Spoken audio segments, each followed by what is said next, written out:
Tobacco just don't want to light. You know, Vince, you have that problem a lot. I know. I think it's just cheap stuff. I need to go back to that good stuff I had. You're going to have to break the curse. Nobody else has to die. Dude, what are you talking about? Vincent, you have to kill yourself.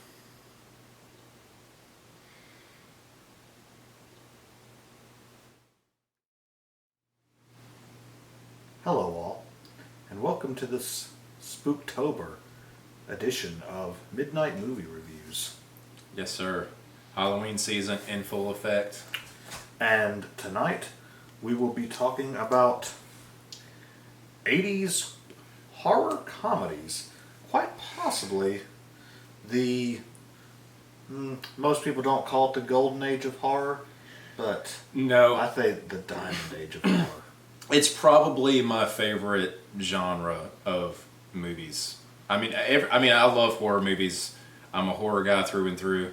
But like something about the horror comedies, especially the ones that came out in the 80's, something about that era just feels special to me. Because, that's the era we most commonly associate with it, but if we want to go back to the Abbott and Costello meets whatever monster, you can go all the way back then. Of course, in the 70s with Young Frankenstein. I was going to say Young Frankenstein, yeah.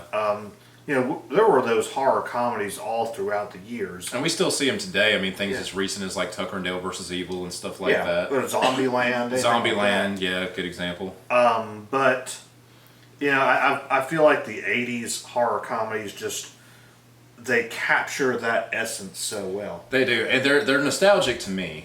And I'm sure they're nostalgic to you too. That's probably one of the biggest reasons that we love them. I mean, some of these are some of the first horror movies that I ever really watched. And just the 80's is nostalgic to me in general. I didn't grow up in the 80's. I was born in 1990. But when I was becoming a teenager, 11, 12, 13 years old, when I first started to see a lot of these things for the first time, it felt like, just by association of watching all these movies, it felt like I grew up during that time period. So, like, super nostalgic to me. It takes me back to being a kid every time some of these do. So, I guess what we're going to talk about here is just some of our favorite ones, the ones that we recommend that you should check out if you haven't seen already, and why we like them. Yeah, and we've not watched any one movie in particular. Again, with this, we're just kind of highlighting on some of the best of the 80's. And I guess, to start things off, I'd say quite possibly my favorite of the entire genre. Oh yeah, right here. Return of the Living Return Dead. of the Living Dead. Yep, that's a pretty high bar. That's got to be one of the. I don't know if I would say it's my favorite one for sure, but it's definitely a go-to. I'm never not in the mood to watch this movie. The first time I ever saw it, my aunt showed it to me, and because she's a huge horror fan as well, she knew I was at the time. I was, I think, in maybe 6th or 7th grade, somewhere in there, and she was saying, "Well, if you ain't seen this, you got to see this." And I was thinking that it was a sequel to Night of the Living Dead. I did too. That was my impression before I seen it. And then, of course, we got to the scene where Trash takes her clothes off in the cemetery. Yeah. And I just saw her put her head down, and she's like, "I'm sorry, I forgot this was in here." It's just, big deal. But it just, every time I've seen this movie since, I just love. I believe I talked about this in our Midnight Massacre top horror movie when we did the live stream. Yeah. I can't remember if you threw it in there or not. I believe I did, because I just love this movie's just hopelessness to it. Just that the ending is the ending is just so perfect. It is. I mean, it is golden. Just this complete no happy ending whatsoever, and I mean it's just a doom coming about. Yeah, and I just love that one of the threads of the movie, like when it cuts back to showing the like the army and like the politicians and stuff, like whenever, like the few moments in the movie where you see them, you're just knowing, okay, they're going to find out about this outbreak, the government's going to know, what are they going to do? It's just blow it up. Just drop a bomb on them. By the way, if you haven't noticed, we do have Miss AJ back with us.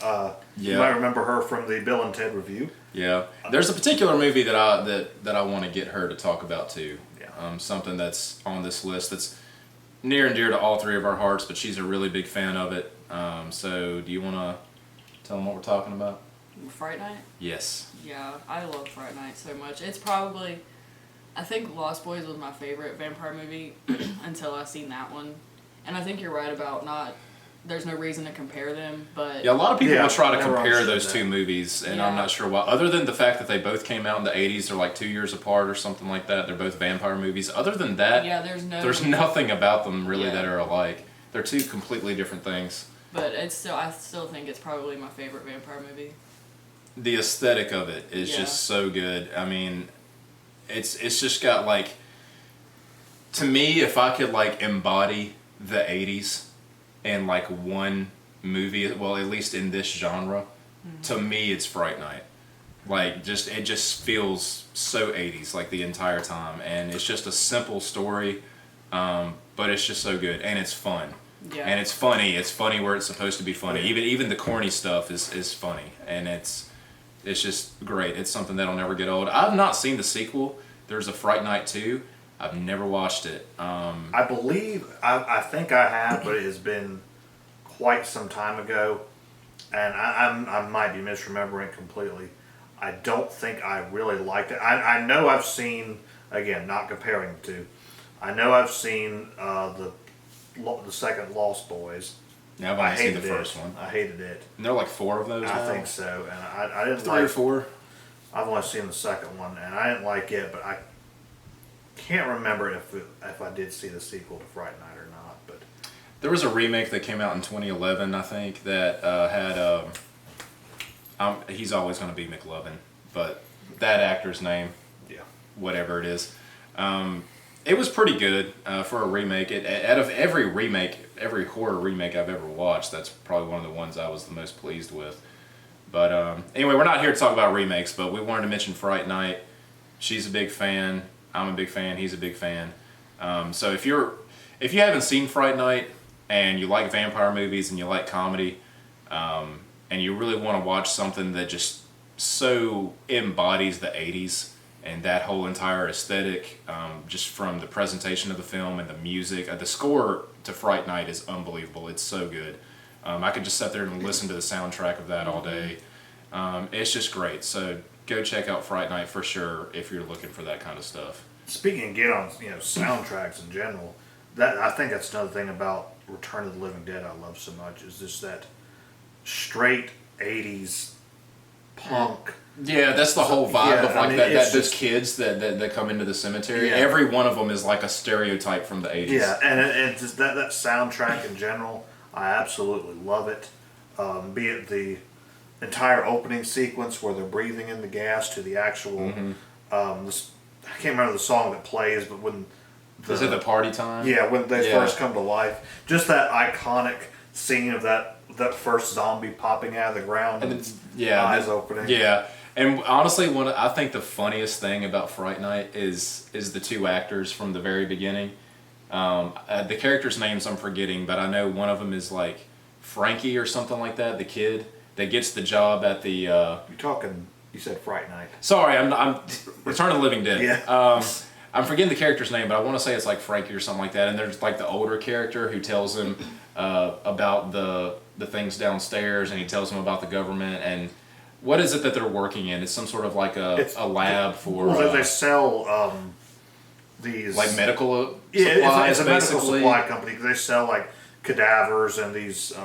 Body parts and like skeletons. Once the zombies start to come to life, or like that first one does, especially like just That guy, the older guy, I wish I could think of the character's name, but he's so good, and I don't think I've seen this actor in anything other than this movie and the sequel. Yeah, because I was going to say he's in the sequel when that goes, oh, not again. Yeah, and just like the way he freaks out and screams the entire time. The entire movie. Is completely hilarious. Because he's, you think he's your straight man, he's going to be the one who's and anything happens, he's like, like just completely losing his shit, and that's just so funny to me every time.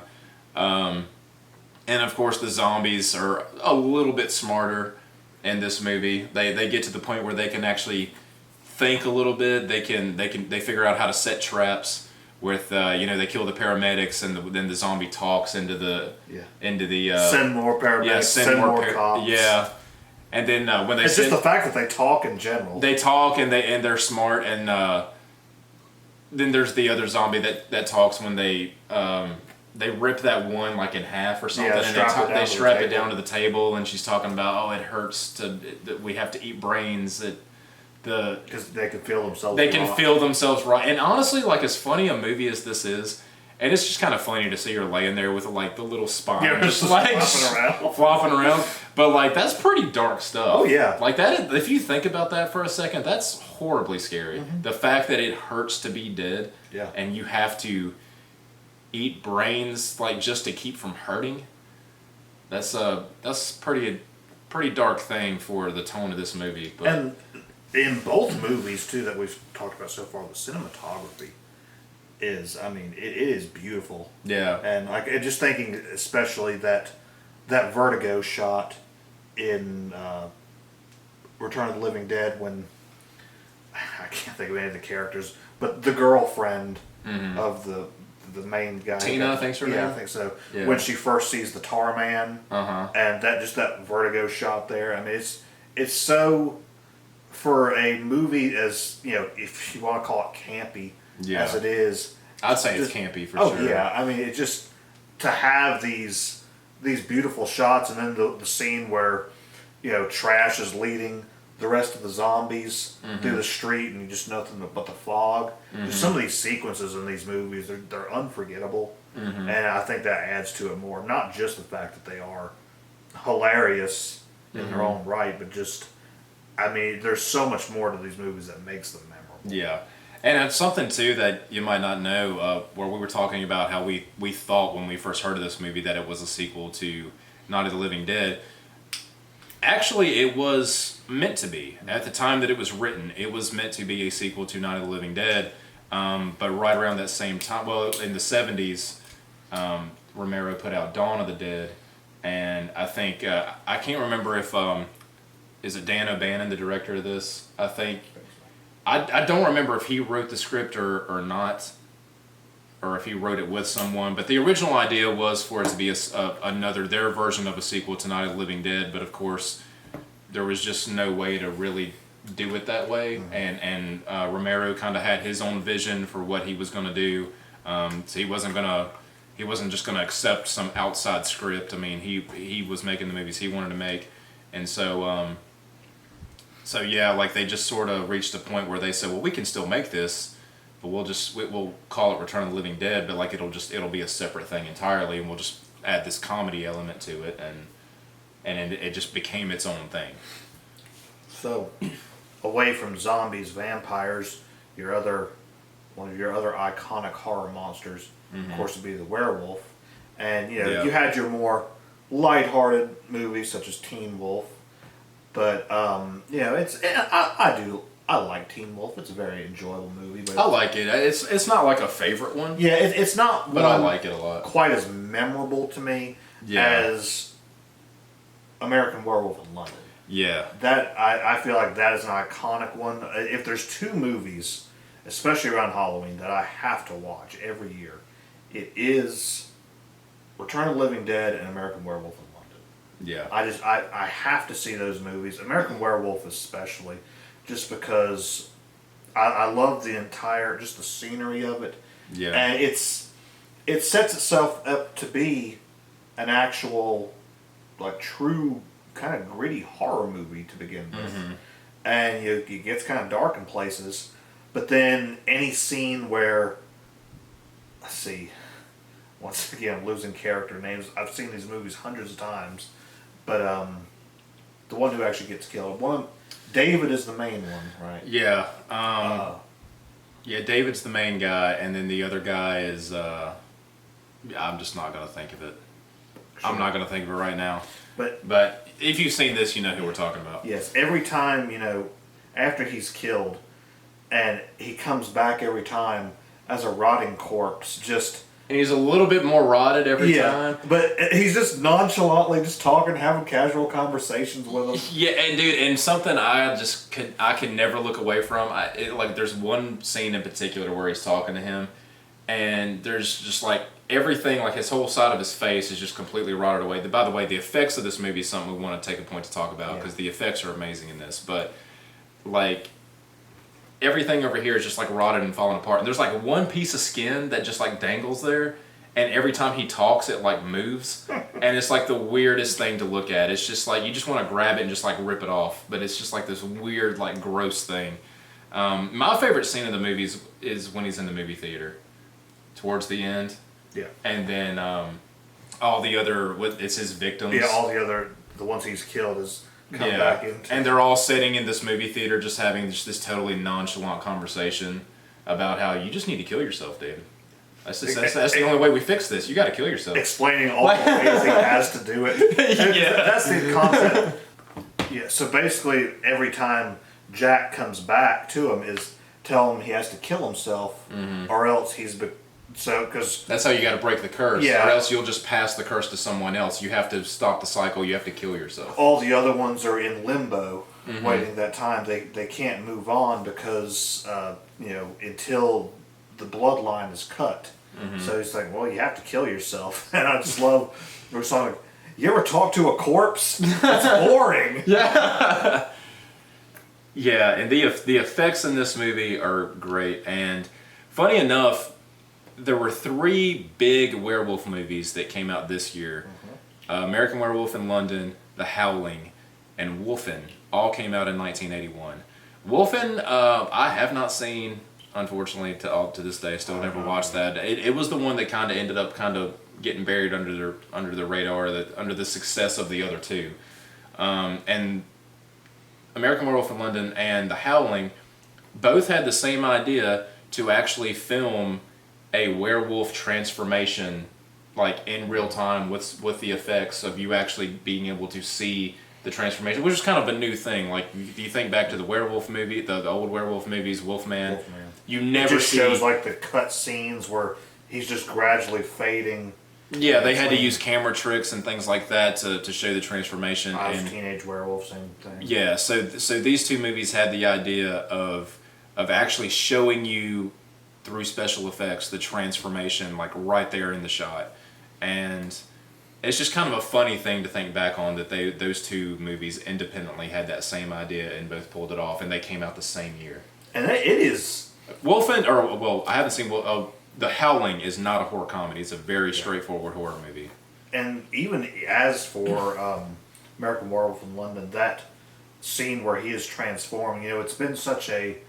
Right before that, you were hearing, I believe it was Bad Moon Rising, before that, because every song in the soundtrack... He's like, I'm burning up when he's taking the shirt off and pacing around the girl's apartment. The only songs in the entire soundtrack to the movie have the word moon. It's a few different recordings of Blue Moon, Bad Moon Rising, and Moon Dance by Van Morrison.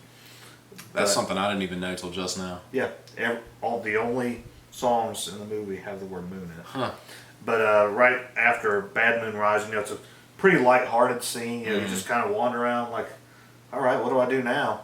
And instantly, he just starts burning up, ripping his clothes off, and it looks so painful. Yeah. Because I think... He's screaming. I think I saw in a documentary one time, John Landis was talking about how, when he thought of transforming into it would be something painful. I mean, your body would be changing all kind of shapes. Yeah. So, you would be screaming, going through quite a bit. Now, and another thing about American Werewolf is just some of the random characters in there. Now, like a lot of the cast, they were fairly a lot of them were fairly decent names at that time. Some of them you don't really see in too much more. I know the nurse was in Child's Play 2. I haven't seen Child's Play 2 since I was in high school. I can't remember who she was in. It's been a while since I've seen it too. I know she was in that. I don't think I recognize anyone in American Werewolf in anything else that I can think of. Frank Oz is in it. And is he? Yes, I absolutely love his character. Like Yoda, Frank Oz? Yes. Wow, that's really weird. He's the the lawyer or whoever who comes over, the American one who's like trying to tell him like, well, your friend is dead, and he starts panicking. He's like, I appreciate your situation here, but you have to please calm down, sir. And I can hear the Yoda in you doing it. Yeah, he goes straight to like his Fozzie voice and all that, but and they're just like these punk kids. After he done all this upsetting and everything. I didn't know. I don't think I even knew what Frank Oz looked like. Oh yeah, but yeah, it's just some of the. I guess I do now. Just some of the little cameos is one of my only real issues about American Werewolf though is the bar patrons at the pub, the Slaughtered Lamb. The characters kind of flip-flop because you got that bald guy who was joking around with them to begin with, and then that one dark-haired one, the little skinny guy, who was the one who didn't want them there. He was the one telling them get out, whereas the bald guy was just kind of like just stick to the roads, stay off the moors, all this. Yeah. Well, then a few minutes later, the bald guy doesn't care anything about him, and the other guy's the one worried. And then later on, he's also like the little skinny guy's the one who's trying to get him help. Is he the one that pulls the it's like the doctor, like whoever that goes there to investigate, and he pulls him to the side and tells him about where then the bald guy's the one telling him that's enough. Just like, you were such a dick before when they were in there, but now that there's someone concerned about them, you're just like... Yeah, and the one who actually cared about them before doesn't care a thing about them now. That's my only issue, but it's something minor. Yeah, like, it's nitpicky. Honestly, that's something I think, like, now that you mention it, I did notice, but it's not something I would have thought to bring up. Other than that, I mean, the movie is absolute perfection, I think. Go check out the Wednesday 13 song, American Werewolf in London 2, if you're into that kind of thing. So, I guess moving back away from werewolves and vampires earlier, we have a Frankenstein movie. Yes, sort of. Yeah, essentially we did. We've had vampires, we've had werewolves, we've had zombies. Reanimator is kind of like one of those. It's a Frankenstein movie essentially, like right there in the midst of all the other monsters. And I'd say a lot of these that we're talking about, Reanimator is one of the less comedic ones, but it's just well-paced, well-timed comedy. Yeah, and some of the comedy really is hilarious. Oh yeah, it is. I mean, like the scene when he kills Dr. Yeah. You know who I'm talking. I'm forgetting his name, but we're real big fans of these movies. Yeah, you can tell. Yeah. But he chops his head off, like I assume, like because he knocks him out with a shovel. Because he's trying to steal all of his ideas. He's trying to steal Herbert West's ideas. Herbert West, the Reanimator, based on a Lovecraft short story. For anybody that's into Lovecraft, this is a Lovecraft idea. But the other doctor's trying to steal Herbert West's ideas, and so Herbert West sneaks up on him and I think knocks him out with a shovel, beheads him, and then he later on he's trying to hold the head up in the pan or whatever. Yeah, so and it just on a receipt holder. And it just keeps falling over and it's those moments where this is a blood and guts horror movie, especially for the time, but they knew what they were making, some of those just really hilarious gags with the severed head and everything. Now it does get very dark at one point when there's a lot of really dark concepts in here. Yeah, I mean when he's assaulting our lead actress with the beheaded doctor. Yeah. Yeah. I mean, it goes. He's gonna rape her. I mean, that's what he's doing. I mean, it does get dark at points. Yeah. But some of the other stuff in it though, it's just such well timed. I mean, like when he finds his cat in the freezer. Yeah. And I don't remember. Would you agree that the cat's dead now? It's just like a lifeless thing. You just hear it flop on the table. It's just like little stupid things like that are funny to me. Where he's like, after he finds it in the freezer, he's like, well, how did you expect me to tell you? Cat's dead, more info later? More details later? Yeah. Something like that. And Bride of Reanimator 2, it's a little bit more of a less talked about movie, but it's got the same tone as the first movie. It's still got the comedy and the jokes in there. It does kind of play up the more serious, dark aspects than the first movie does. So it kind of feels like a little bit of a different movie, especially once you get towards the end of it. It gets really like body horror, sort of like. And the director of Reanimator, Brian Usna, I think is how you say his name. He was sort of known for making a lot of these body horror type movies, a lot of really gory, grotesque, weird stuff, which I think he plays up more in the sequel.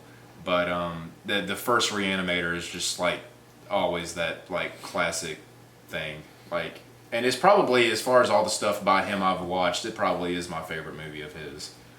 And a little special thing, I keep bringing up soundtracks a lot because, I mean, we're musicians, especially huge music fans, and I think soundtracks really do make a movie. The Reanimator theme, of course, is a remix of the Psycho theme. Yeah. And I actually believe that the Reanimator theme is quite possibly my favorite horror theme of all time. Wow. I love it. It's just perfect 80's. I can't say that. I believe it would be. I absolutely love it. So speaking of reanimated corpses, the next thing on the list to talk about is Evil Dead 2. Mm-hmm. Now, I've always been a big fan of Evil Dead, and people. I might have said this in the Midnite live stream when we were ranking our top fives. The first Evil Dead movie is what I consider to be the first horror movie I ever seen. I want to say I was 10 or 11. I'm pretty sure I was 11 years old. And I watched it at my cousin's house. And he was just like, we were just in the mood to watch a movie, and he had like this entire shelf just full of VHSs, every genre. Like, he just had all kinds of stuff. And he told me to just pick something, and then I seen Ash on the cover holding like the wooden cross, and he had the shotgun in his hand as Evil Dead. And I was just too curious about it. I just liked the way that the art looked on the front, so I was like, let's watch this. And this would be like basically a movie that kind of changed my life, because after seeing this, I was just a huge fan, not only of Evil Dead, but it really got me into the horror genre, and it took me on this adventure of watching all these old classic things. And Evil Dead is played more of like a straightforward horror movie. I mean, it has its little gags here and there. Sam Raimi obviously grew up like a Three Stooges fan, so you get some of those sort of corny gags here and there. But the first movie's definitely, I think, meant to scare you. Evil Dead 2 has a totally different tone, which Army of Darkness is full-blown comedy, I would say. Evil Dead 2 is like a comfortable mix of the two things. Mm-hmm. It's like, it's horror, but it's comedy. It's like right there in the middle. And for me, I almost want to say that Evil Dead 2 is my favorite of the three, just because it feels like it's the right mix. I like Evil Dead 2 more than the first one. Yeah, and that's fair. It's one of the few sequels I maybe will put above the original. I think I still do prefer the original, just because of the more, I kind of more sentimental reason is like that's the movie. That's why I like it too so much. But that's the movie that made me want to make movies. Yeah, that's fair to say. And me too. Because watching it, I'm like, I'm not saying that it's a poorly made movie at all. I'm just watching that. I'm like, I could do this. I mean, it's super well made for what it is. I mean, Sam Raimi was 21 years old when he made this movie, which I don't know what we're doing with our lives, but he was 21 when he made this thing, and just to be like that young with such little money, such limited resources, and to be able to pull off what he did, it again made me think, like, I could do this. Like, if he can do this in 1980. If you'd like to see the horror movies we've shot, let us know. Yeah, because we got a couple things we might show you. I don't know. Don't burn them first. Yeah, but yeah, it was just it was an instance of seeing somebody like at that young of an age with such limited resources, such little money, pull this off in 1980, which I don't know, maybe they shot it in 79. I think it was released in 80. Yeah. But still, like today, anybody can go out there and make a horror movie. And it's super influential to me, not just by getting me into the genre, but like really getting me into film. But if we're talking horror comedy, Evil Dead 2 has got to beat, and maybe my favorite of the three. Like depending on the day you ask me. It's a lot to do with the type of gags that are in it. I mean, now again, Army of Darkness, which that was 90s anyways. Yeah. That's kind of, yes, there's a lot more. I mean, it's strictly comedy. Mm-hmm. I mean, just the one-liners and all this. Whereas Evil Dead 2, it comes off to a lot of sight gags, really. I mean, yeah. Like his hand, going crazy. And I'll tell you, I've gotten thoughts where, like, I've watched Evil Dead 2 and thought, there's no way Tim Burton was not influenced by this. Oh, yeah. Like, it just, like, there's certain things that just feel so obvious. Like, when you see a Tim Burton movie and you get Tim Burton sensibilities and you know what to expect when you're watching a Tim Burton movie, I watch Evil Dead 2 and I'm like, there's no way Tim Burton didn't see this and take something from it. Because, like, the atmosphere is just totally something you would think he would have done if he'd have thought of it. Like, the most obvious thing for me is, like, when the girlfriend first comes back and he's looking at her through the window and she's dancing and, like, the head's standing still and the body's spinning around and she leans against the tree and the head, like, rolls down her arm and she puts it back on. Which is literally right out of Nightmare Before Christmas. Yeah, exactly. Yeah, Jack rolls his head down. Yeah, so it's like you know Tim Burton loves Evil Dead too. And, of course, I want to say it was Joel, maybe Ethan Coen. It was Joel Coen. Joel Coen. I know he worked on the first Evil Dead, possibly on the second one as well. I can't really remember, but naturally, going on to the movies the Coen brothers would make. Mm-hmm. I mean, just that. It's Blood Simple. Like Blood Simple is like has some pretty direct influence from Sam Raimi. Like the staple Sam Raimi thing, like to treat the camera as a character. And the way that Sam Raimi moved the camera around, like that's something that, like if you watch some later Coen Brothers stuff, you can see they took that from him. And I think there's like a specific shot in Blood Simple, which is one of the first ones they did, where it's just that fast moving POV of the camera moving around to see all the action, which of Evil Dead, that's what you're constantly seeing. Even just that writing style of like the these Coen brother jokes in these movies, how they're just these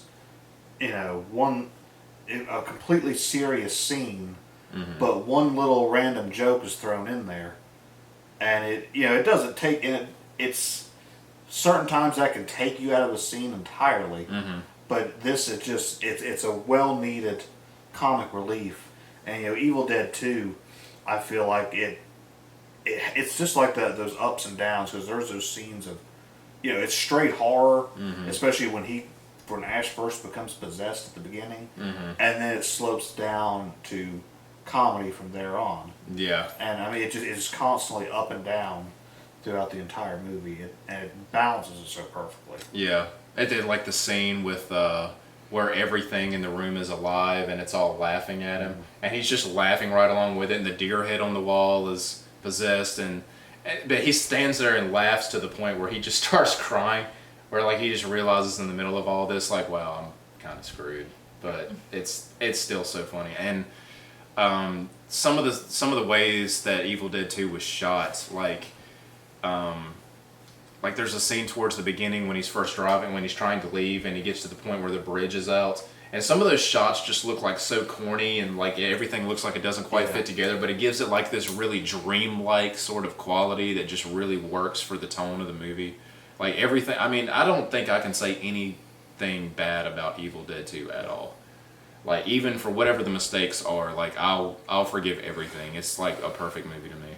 So moving away from the more horror comedies to kind of the shift of comedy horror, a movie that's not even necessarily really horror. It's more of a mystery thriller.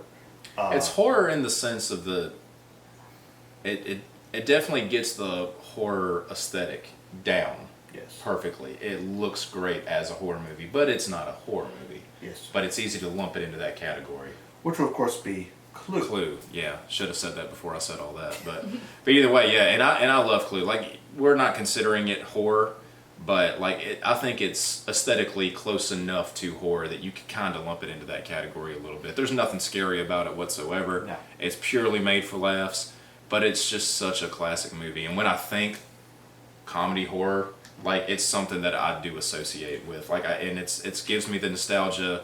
I was a fan of that movie. That movie used to come on Comedy Central every so often when I was really young. I want to say I was 9, 10, 11 years old or something. I remember watching Comedy Central during the day, and they would show Clue just kind of periodically. That's where I fell in love with it. And then it's just, growing up, always been one of my favorite movies, period. I remember the first time I ever saw it, though. I don't remember which channel it was done this. They didn't show all the endings. So if you've never seen Clue, there's was it 3 or 4? Yeah, there's 3. 3 endings to it. And you know how they done it is they showed it at different theaters, different times to show the different endings. Now, I'd heard at one point that they actually shot quite a bit more than 3. Yeah, I think there's. But they just used the 3 that they thought were the best. I want to say it's like up to 6 or 7 different endings. I think they shot an ending I think that for every single one being the killer. Yeah. Yeah, I think they did, but they just used the 3 that I guess they felt like just kind of worked the best. And whatever channel showed this, it only showed one of the endings, and I thought, that's dumb. Like that's it. Now, when I watched it on TV when I was a kid, I don't remember if it did that. Yeah, it was one certain channel. I mean, it was the first time I ever saw it, and I can't remember how long ago it's been or what it was on. But then I remember my dad saying, "Well, there's more endings to it." And after I finally saw it, I got what was going on. You know, there's showing what could have been either way. Mm-hmm. But Clue is just one of those classic. You know, it's completely character driven, and each character has their own, you know, essence they give to it to be the comedy. You know, especially Christopher Lloyd's character, absolutely love. Yeah, I was gonna say this is probably my favorite Tim Curry performance. Really. Mm-hmm. Yeah, and I mean he's just absolutely perfect. He's just so Tim Curry-y. Yeah. In this, it truly is the most Tim Curry-ish. It really is. Role. Yeah. It feels like the role was made for him. Yeah. I mean, I don't know if they had him in mind when they were writing it. Whoever wrote, I'm not even sure who wrote the movie, to be honest. But I don't know if they had him in mind. But he was like the perfect actor for the butler. You have anything to say about it? Yeah, you've seen Clue. What do you think about Clue? I mean, I guess my favorite thing about it is probably the aesthetic of it, because that's stunning to me. But besides that, I mean, I really like the fact that, like, I got really attached to each one of the characters, like what you were saying or whatever. Yeah. And I really like that because I get invested in every single one of them, and then as the stuff happens, it makes it more fun to watch and interesting, I guess. I want a couple of them to die, though. Well, yeah. But what I was gonna say about it, like, and I love movies like this anyway, where it's just like one location pretty much. Yeah. Very few amount of characters. It's pretty simple to follow. Like, that you never leave that mansion at any point once you're in there. And like those sort of isolated, like claustrophobic almost sort of movies, like which this in this way, the claustrophobia is not there to make you feel uncomfortable. It's a comedy movie. It's lighthearted. But still, like, movies that are contained sort of that way, like, are my favorite movies anyways. And I love that it is actually, like, the setting of it is so true to the game. Yeah. Like, where they have the secret passageways. Yeah. And you play the game, I don't remember what rooms it is, but say, like, you know... Whatever the 4 are on the corner of the board. Yeah, it's like, this is the secret passageway to the other one. Mm-hmm. And I love how they incorporate that into the movie. But I guess moving in kind of to the end of that era, still more so on the comedy horror side. Also 1989. Yeah, would be The Burbs. And The Burbs might be my favorite movie ever. Like, if we're talking like strictly horror, I mean, you guys seen my top 5 if you watch the Midnite live stream. Psycho is my favorite horror movie.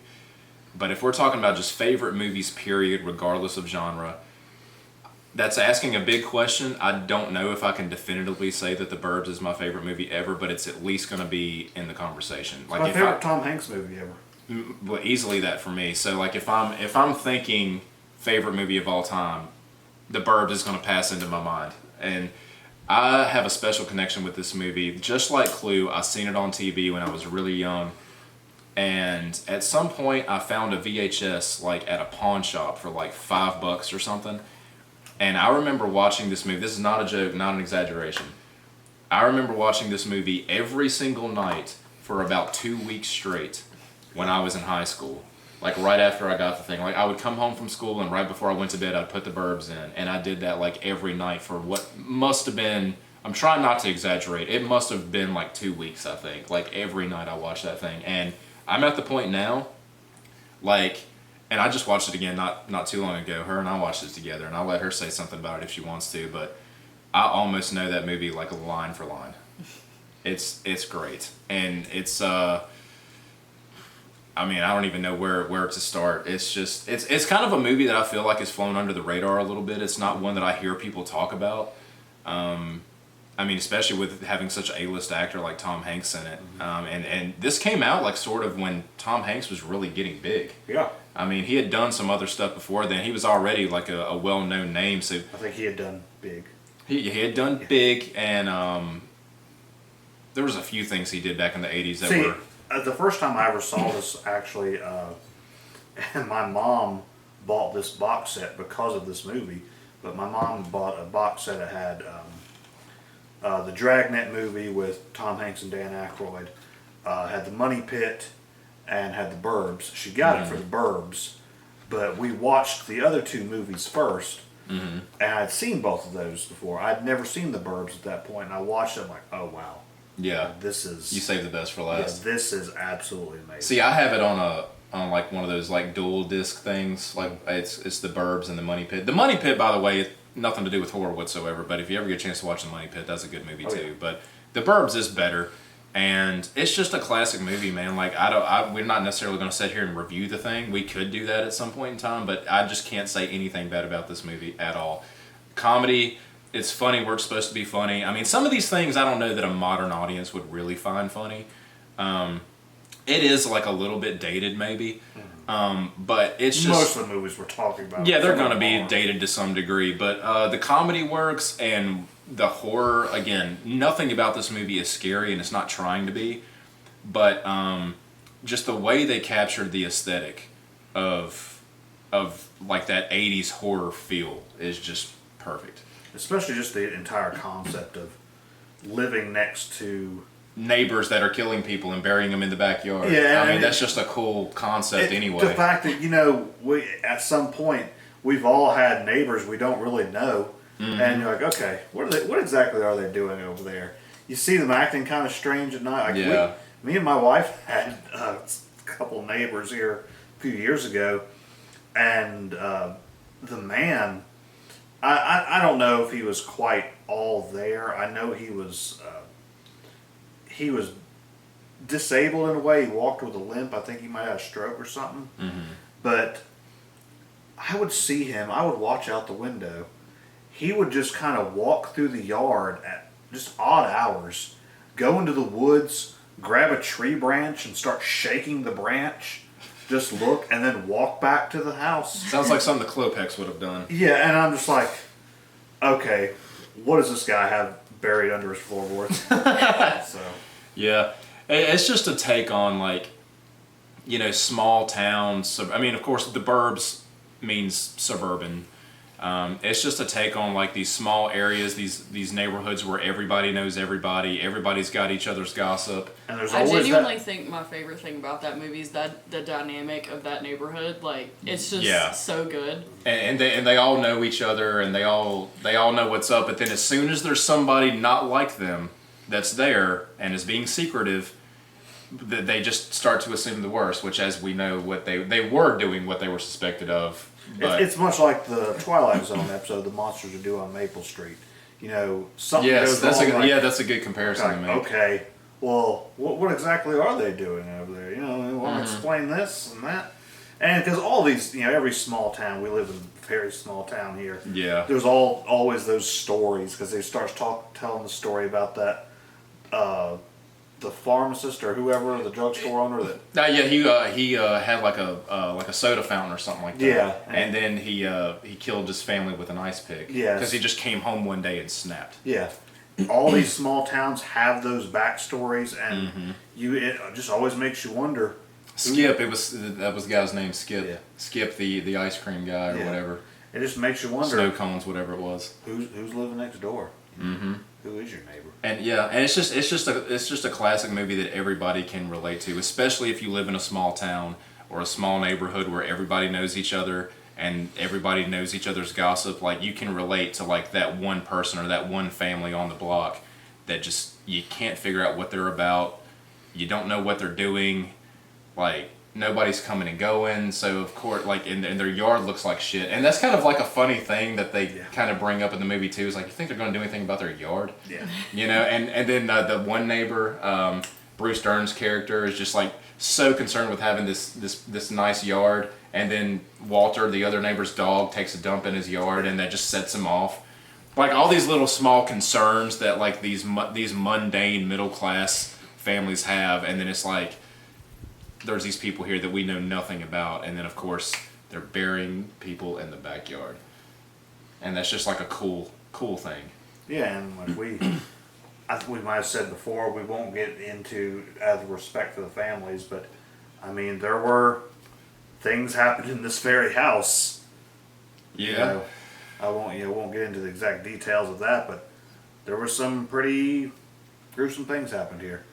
I don't think I have really anything to say more about the Burbs other than, I mean, we got into some spoilers here. If you haven't seen any of these movies, check every one of them out. That's the reason we're bringing them up. We love everything, every movie. I mean, that these we brought movies up are here. over 30 years old at this point. Yeah, if you haven't seen them by now, I don't know what you're doing. Yeah. But for whatever reason, if you haven't seen them, go watch every one of these. We highly recommend every movie that we talked about. And that's kind of what we wanted to do for this video. I mean, especially with it being October, and we haven't really done a lot of horror stuff up until this point, not a whole lot. And so just us being fans of classic horror, we wanted to touch on some of the ones that really influenced us the most and the ones that we love the most. And horror comedy, that's some of the best horror is in that genre, I think. So of all the movies we've mentioned here tonight, is your number one gonna be The Burbs? Probably. Fright Night. I guess mine's gonna have to be Return of the Living Dead. Even though I'm wearing the shirt. Yeah. All of which, I think I could honestly, I rarely give movies a perfect 10, but I might go as far to give Return of the Living Dead a perfect 10. I don't think any movie on this list is below a 9. Yeah. I don't think a single one of them are. Yeah. Yeah, I love all these for all these different various reasons we talked about. And for sure, like if you for whatever reason haven't seen any maybe of these, Teen Wolf was we kind of just briefly touched on. Well, yeah, the ones we touched on we might not feel that way about, but the ones that we went out of our way to talk about, we highly recommend them. None of them are below a 9. And so if you're a horror fan and for whatever reason haven't seen these, you need to do it check them out like yesterday. Like, do it right now. Shut this off and go watch them. Yes, I mean this is October. This is Halloween. These are movies you need to be watching. And yeah, and some of these are probably going to make a lot of people's rewatch list for every Halloween every year, because I know everybody has certain movies that they'll watch certain times a year, and like we just gave you a handful that you can put in that list every year because these things never get old. So yeah, I guess that's all we really have to say about these movies. Definitely stay tuned for more Midnite Movie Reviews. Of course, we'll be getting closer to Christmas coming soon, so maybe we'll see some Christmas horror movies. Oh, there's some really good ones of those too. And definitely check out just the rest of the channel, more On the Road with Vincent, as we continue the haunted, spooky stuff for this season. And of course, stay tuned. We'll be doing a nighttime visit for right before Halloween, doing a nighttime visit to some spooky haunted location that's still to be determined.